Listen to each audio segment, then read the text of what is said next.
Hello friends, શું કરી રહ્યા છો? આજે આપણે પાછા મમ્માના કિચનમાં ભેગા થયા છીએ અને મસ્ત સ્મેલ આવે છે અને મમ્મા કંઈક નવું બનાવે છે. ચાલો જોઈએ શું બનાવે છે.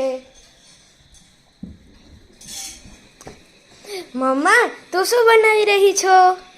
હું સાંબારના ઢોસા બનાવું છું. સાંબાના ઢોસા?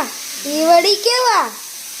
એમાં સાંબો, સાબુદાણા, આદુ, મરચું, લીમડો અને જીરું ને દહીં નાખી પલાળી દીધું હતું. હવે જો એને ઢોસાની જેમ બનાવું છું. ચાલો આપણે ટેસ્ટ કરીએ. આ રહ્યા આપણા ઢોસા.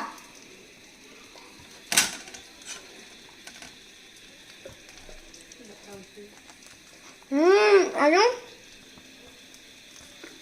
ઉપર તેલ નાખ્યો છે મમ્મા. આજે આપણા ઢોસા. તમારે પણ ખાવા હોય તો આવો અહીંયા. બાય.